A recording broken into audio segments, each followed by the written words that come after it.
Hello everyone, আসসালামু আলাইকুম। আজকে রিশানের কিছু সুইমিং ভিডিও নিয়ে চলে এসেছি। রিশান কিন্তু অনেক সুন্দর সুইমিং করতে পারে এবং ওর সুইমিংটা অনেক ভালো লাগে। ছোটবেলা থেকে রিশান সুইমিং করতো, যার কারণে সুইমিং করতে করতে কিন্তু ও সাঁতার শিখে গিয়েছে আর আলহামদুলিল্লাহ অনেক ভালো সাঁতার করতে পারে। তো এটা দেখলে ভালো লাগে, আমরা যেখানেই সুইমিং এর জন্য যাই ওকে কিন্তু সুইমিং করাই।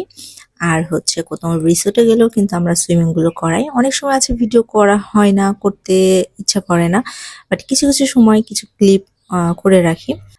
আমি বাবা-মার উদ্দেশ্যে একটা কথা বলবো, সেটা হচ্ছে বাচ্চাদেরকে অবশ্যই সুইমিং করতে দিবেন এবং ওরা কিন্তু সুইমিং করতে ইন্টারেস্ট থাকলে অবশ্যই ওদেরকে ভয় কাটানোর জন্য হলেও সুইমিং করতে দিবেন। এবং সুইমিং করতে করতে কিন্তু ওরা সাঁতার শিখে যাবে। এটা কিন্তু আমি আমার বেবিকে দিয়ে দেখেছি। তো এনিওয়েজ ও কিন্তু প্রত্যেকটা সময় যেখানেই যাই সুইমিং এর জন্য আমরা রেডি থাকি, কারণ ও সুইমিং অনেক ভালোবাসে।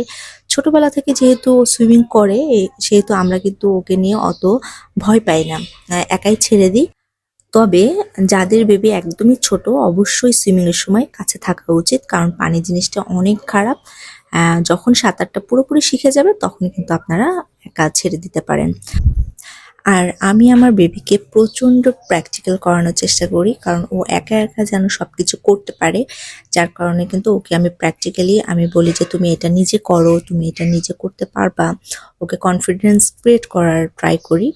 তো এটা করলে কি হবে, ও একা একা কিন্তু অনেক কিছু শিখে যাবে। আমরা যদি বলি যে না এটা করো না, এটা করতে পারবা না তুমি, তাহলে কিন্তু ওরা পিছিয়ে যাবে।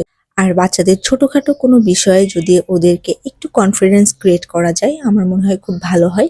কারণ ওরা যেটাই করুক না কেন আলহামদুলিল্লাহ এবং খুব সুন্দর হয়েছে বলে ওদেরকে একটু এনকারেজ করলেই আমার মনে হয় যে বেটার। সবাইকে অসংখ্য ধন্যবাদ আমার সাথে থাকার জন্য আর এইভাবেই আমাকে সাপোর্ট করার জন্য। আল্লাহ হাফেজ, আসসালামু আলাইকুম।